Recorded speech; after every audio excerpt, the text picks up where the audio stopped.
Timing for this company has been everything. The beginning of the year, I started to think about my career and what I wanted to accomplish, what I wanted to see happen in the next 5 years. I had to ask myself some very specific questions about what I wanted my role in this industry to be, what I wanted to be doing, who I wanted to be working with. I learned a lot about how different companies operate and thought a lot about what I wanted to be doing. I had an idea. What if I helped a company like RJR build a brand new division, maybe do things a little differently. My name is Melody Miller. I'm a designer out of Atlanta, and I'm a founder of the company Cotton+Steel. I sent Rick an email. It took me like 2 days to compose it. I described this epic brand I wanted to create, and that I wanted to bring 5 amazing designers, and I was ridiculously excited. I get this note, this business letter, using the word epic, ridiculous, cool.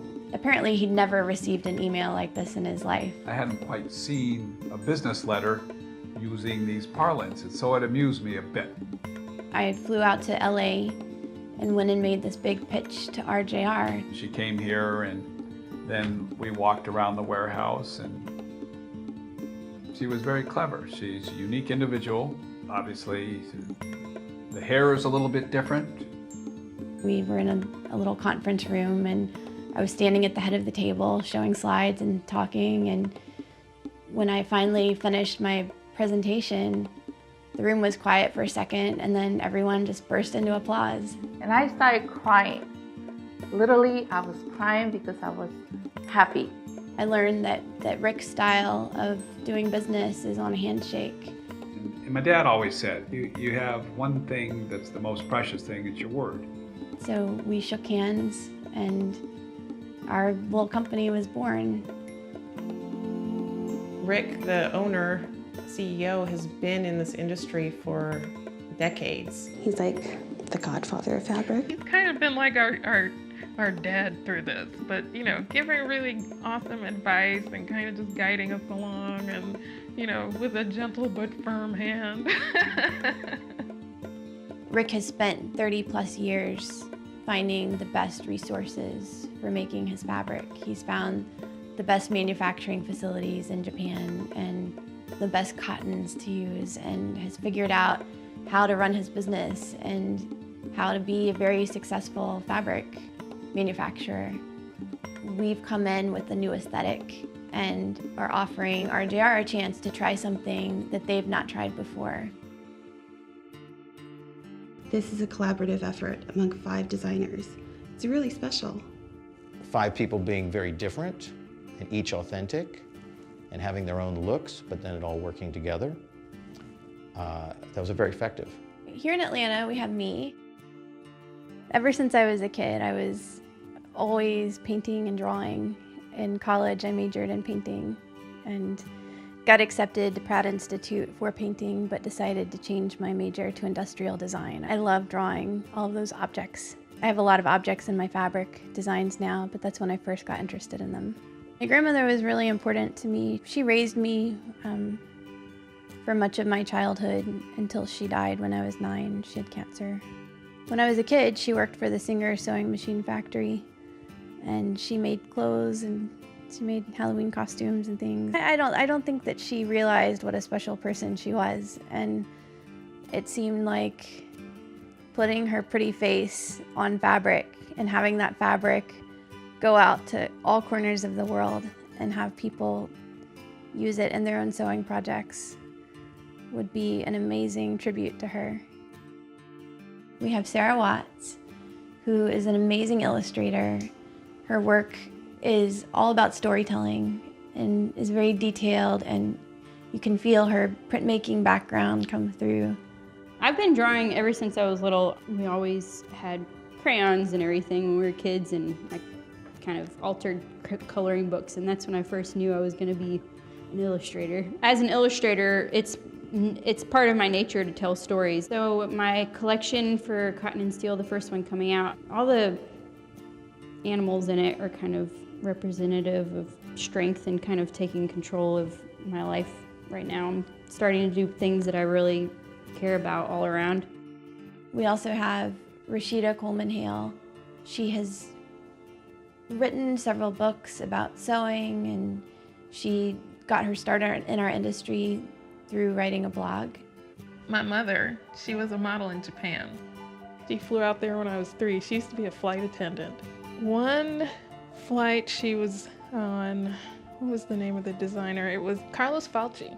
And he saw her on the plane one day and he told her, "What are you doing on this plane? You should be a model and you should go to Japan." And she's like, "Yeah, you're right." Eventually she sent for me and I went out and started going to school there. Such an amazing experience. My time there being overseas, it made me very open-minded. It also inspires my work immensely. In Nashville, we have Alexia Abig, who has a background in painting and fashion design.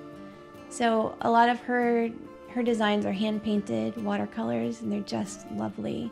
My entrance into the quilting and sewing world totally has to do with my mom, who is a designer. She designs clothing. She always was sewing when I was a kid. I grew up watching her create costumes for TV shows and wedding dresses, and all of this was always happening in our house.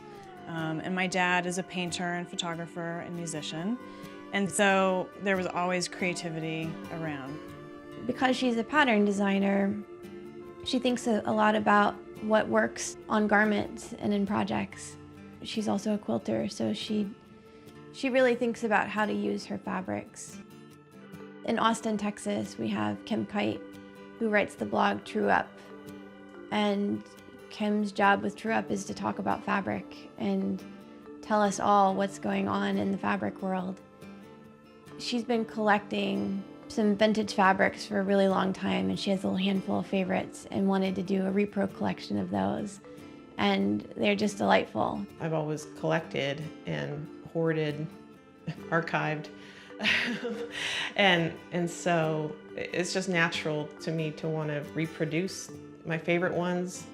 The vintage ones are the ones that I never get tired of looking at, so I think that's what makes me want to reproduce them and give them back to the world. I think they feel like they deserve that. Cotton & Steel is extremely unique because it's collaborative. You have so much creative talent when you collaborate, and so much of your own inspiration that you could never tap into on your own. So we literally just like get in a room and all work together, lay our work out everywhere, see what's working together. Making edits and reprinting, making edits and reprinting. Talk about scale, color, design changes, reprinting. All of these things. And by the time we left, we had the beginnings of a really cohesive group. Just so, like I said, it's just so inspiring to work with a group of like-minded people and bounce ideas off of each other, give each other ideas. It's an amazing thing to have that experience of collaboration. They're kind of like my sisters now. You know, having my sisters to show the work to. Usually when you see a collection, I mean, you know, it's great, it works within its own self, but to have all 5 collections work beautifully together, you just don't see that. You know, those moments that happen where everything just converges and a door opens and somehow it's the right time.